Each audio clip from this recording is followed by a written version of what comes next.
Can you just talk us about the emotions, climbing over the cage, running into the Scottish crowd? What did that feel like to you?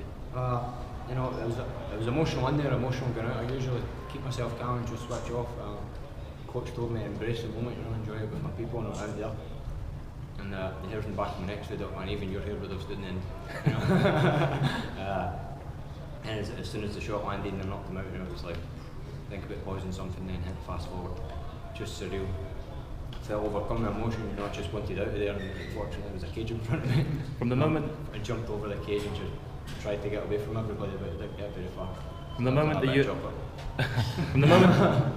that UFC announced this card, from the moment you knew that you were fighting on it, the promotion, what's this whole UFC Glasgow experience been like for you? Oh, amazing, you know, but it could always be better. You know, Scotland a wee bit behind in the MMA scene. It's not as big as you've seen the guys in Ireland. You know what happens when a country gets behind their fighters and embrace it, you know. All of our fighters are putting everything into it. You know, I want the community and the media background to put the same into it, and it hopefully kicks off the same as Ireland, because there's another small country in town. That's the way I see it, you know, and for both of us going forward in Europe, we're a force to be reckoned with. You know, we might be small, but we can fight. Were you happy to be the first Scottish guy at Flower Scotland to place was on its feet? Oh, of course. UFC Dublin was pretty special last year, but as an Irishman there, I had goosebumps listening to that. You did? Thank you very much, that's good come for you. Because I was in Dublin when Conor came out, and that was something special, you know. I wanted to replicate that. I wanted my supporters behind me, you know. What better way to come out than Flower Scotland doing the national anthem, you know. And even I was singing it in the way out, and I just want to watch it back in it and see what it was like, because of course I can't take it all in right now, but I'm looking forward, and if you're an Irishman telling me it was as good as Dublin, even if it's half as good as Dublin, I'm happy with that. No, first Scot in the UFC, first Scot to walk out. You're writing history here in the UFC. How does it feel to know that your name's already in the history books for UFC in Scotland? Yeah, no, but before I even made it to the big show, until I made it to UFC, there was a documentary on me, you know, every time I walk out to my fight I say, let's make history, and ever since then I've been making it, you know. First Scot to fight in the UFC, first Scot to register a win, first Scot to walk out in front of 11,000 of us guys, and first Scot to knock someone out and home tough. You know, that'll go down in history, and Paul Redmond went down with. With a lot of eyes that has been on Irish fighters, was there any pressure going in fighting an Irish guy in your hometown? The only pressure was I love the Irish, you know. The Irish guys are great, and I go back and forward to Dublin with my friends before. It's good times over there, the people are nice, they're much like Scottish, you know, and that's the only thing I didn't like is the UFC put two countries together that are so close, brothers and sisters, the way I look at it. I would have rather much had someone from America, you know. And it's just unfortunate I got an Irish guy and I had to take him out, you know, it was just business in there, but hopefully I can buy Paul a pint of Guinness when he gets better, you know. Did he do everything that you expected he would do from there? Yeah, he came forward. I actually thought he would push the pressure a little bit much more, you know, because all the fights I've watched, he's came forward and he had a fight in Sweden, short notice, you can't take anything away from that. But if you watch his fights before that, puts a lot of pressure on guys, and more aggressive, you know, and as soon as I started fainting, and I had to crack him early, because as soon as I hit guys, they feel the power and that kind of settles them down a little bit, so I knew I had to hit him early to get the respect, and as soon as I did that, he started going in the back foot a little bit more, you know.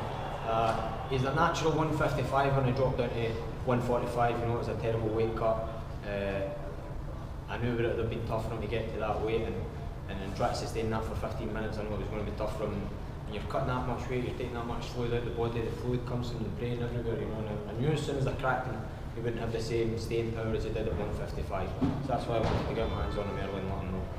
My coaches wanted me to stay in the move more, make it a technical fight, but I was in there in front of my home crowd. I just wanted to plant my feet and hit him hard, you know. It seems you were pretty keen for the exchanges as well. About a minute before the finish, it seemed like he thought you were one that put you back on a foot against the cage. You were circling around for a minute. It seemed that you were, if you were hurt, you were hiding it very well. You were creating good distance. I mean, I didn't feel hurt in there, you know, you can fucking get a sledgehammer there and you feel it, but obviously going under false pretences in there, you know, you hit the shots, you might not feel them, but man, they do damage. He hit me with an uppercut. I thought it was sweat to start with, you know, but burst my nose up. First time I've ever had my nose bleeding like that. Didn't faze me in the slightest, but I was hungry for the exchanges, you know. I wanted to get in an exchange with Paul. I wanted to put a show on from my home. The exchanges would have brought the energy. And that's the way I fight, you know. I was unfortunate that I came off a loss before I went into the Pineda fight in UFC 171. I had to play it safe. It's important to get a win here, as everybody knows in the UFC. And I'm just happy to be back to the way I like to fight, you know. Putting a scrap on is the way I like to look at it. And why did you change your nickname? Why are you no longer the Flying Judoka? My Twitter's a flying judoka, but I've always been. What was it that? I've always been. I had someone tweet me that saying, why was it said? No. My Twitter handle's flying judoka. That's from my judo heritage. My coach James Dillon from the Grip House gave me the hammer. He seen me ground and pound in the bag one day. And he's like, not like a hammer. Your nickname's a hammer. And Paul Redmond found out what it happens when the hammer drops. Rob, some of the top pro athletes from Europe have gone over stateside for their training, for their camps, and you obviously been training at ATT. Can you just explain, reasons for doing that, and what's the experience been like there for you as well? I mean, I've been going back and forward to America for 3.5 years now. The people are just suddenly taking notice of me. I think I've just been doing this for this camp or the previous fights. I've been going back and forward there for 3.5 years. So it's like a second home to me. The guys over there treat me brilliant. From the office staff to the coaches to the fighters, it's like a second family to me in Korea. It's unfortunate I need to leave my cat Ollie back home. He can't come with me, he'd hate the heat. And my girlfriend and my friends, I've missed my friend's wedding, I've missed their stag do's, I've missed everything, I continue to make the sacrifices that other people don't, so I continue to do those things that people can. That's the way it is. Does that make it much sweeter, knowing the fact that you've got to make all those sacrifices to make history? Somebody asked me that, what does it feel like to make those sacrifices? When I come here to put on a fight or anywhere in the world, I like to have a chip on my shoulder, and I like to be taken out of my comfort zone. I was living in a fighter's house over in America there for 8 weeks with 3 Brazilians, and these guys didn't even know how to use a tin opener. So you can imagine living with them what it was like. It gives you a wee bit of arrogance coming into a fight. It feels like you've earned the right to put a beating on somebody, to show a wee bit of aggression. Looking at the division, what's your opinion on it, and do you have anyone in mind that you'd like to face next? I mean, the division's wide open, there's a lot of guys there. Great performance with Conor McGregor from Ireland over there, that just topped the cherry. As European fighters are there, and other small countries like Scotland are in there. I would like anybody in there, as long as they come to put a fight on and not play that running game or jiu-jitsu game like I thought Paul was going to do. Just give me my hands on anything, that's what I say.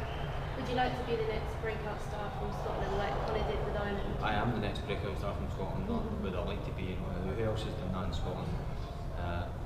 Let's see how it goes for the rest of the